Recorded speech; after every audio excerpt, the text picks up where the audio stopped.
Daybreak in the desert. Father and son head out to work 26,000 acres of sand and tumbleweeds. About an hour into their day, Alan Kessler's horse pulls up before a shallow ravine.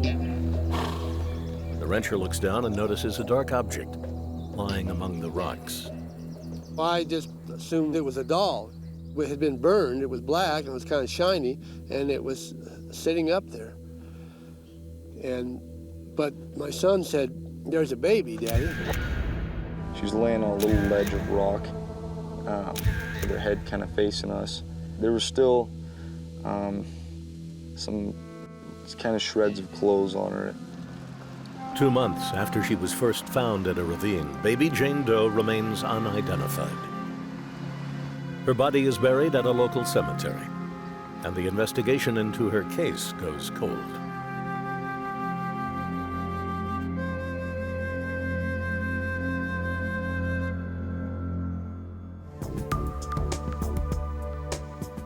On January 11th, Sergeant Ken Hefner takes a call. At the other end of the line is an amateur boxer named Gerardo Vasquez with a story about the possible murder of an infant. According to Vasquez, James and Lillian Megan tried to sell their daughter for adoption in 1990.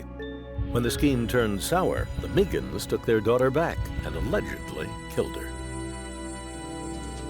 Detective Tom Thousand works the case with Hefner. He unearths adoption papers for a Francine Megan filed 6 years earlier. The family seeking custody of the girl, an Orange County couple named Dennis and Valerie Jensen. I'll tell you, that's the weirdest feeling when you have homicide detectives coming to your work wanting to see you.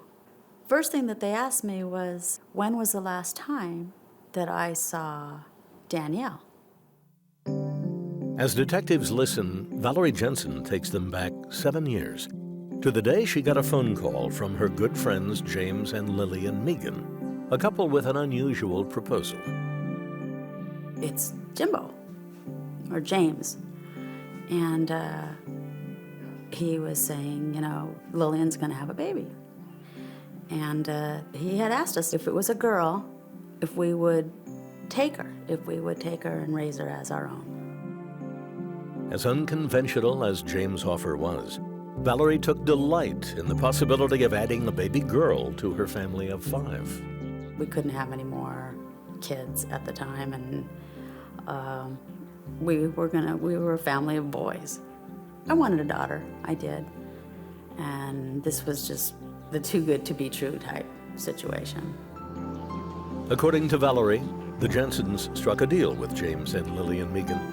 In exchange for custody of baby Francine, they agreed to help the Megans get back on their feet financially.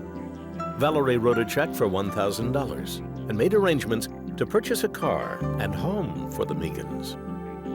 The Jensens then headed back to California with a new addition to their family, a newborn baby girl renamed Danielle Nicole Jensen.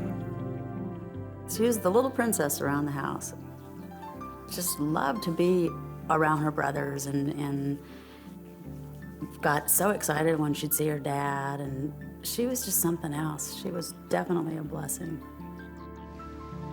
For 3 months, the custody arrangement worked fine. Then what seemed to be a blessing transformed itself into a nightmare.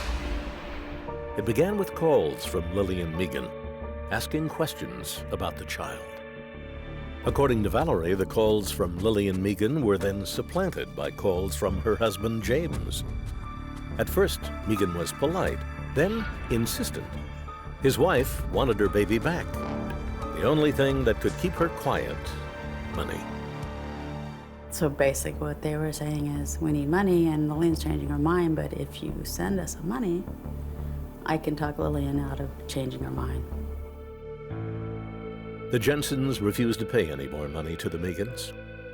4 weeks later, in the middle of the night, they got a knock at their front door. There stands Lillian. And Lillian comes in, and she says, I came to pick up my baby. I want my baby. And I said, no. And all I remember of that night were Jimbo's words. If you don't give her back to Lillian, you'll know what it's like to lose one of your own.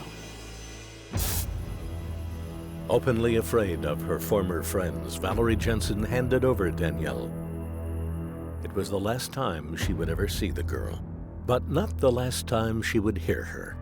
As Valerie explains to Detective Thowson, she heard Danielle's voice at least one more time on the phone in September of 1990.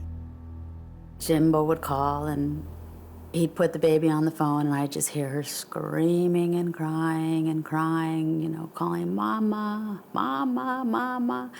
And he just was irate. He was, she won't shut up. All she does is cry. And Investigators digest Valerie Jensen's story and believe it, leading them to an inescapable conclusion.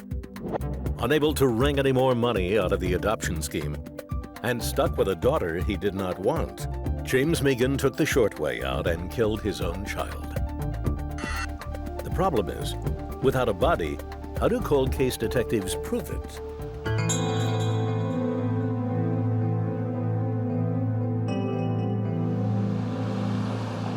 It's a typical Sunday morning for Jackie Price. The school teacher sits down with her husband, Dennis. Over coffee and breakfast, Price peruses the newspaper. On the second page of the Prescott Courier, a little story caught my eye that said that a man had been arrested and was in jail, but they couldn't find the body of his daughter that was missing. The article strikes a chord with Price, who remembers the body of a baby found burned in the Arizona desert 6 years earlier. DNA later confirms what Jackie Price already knows, that Francine Megan is indeed baby Jane Doe, a 1-year-old child dumped in the Arizona desert and set on fire 6 years earlier.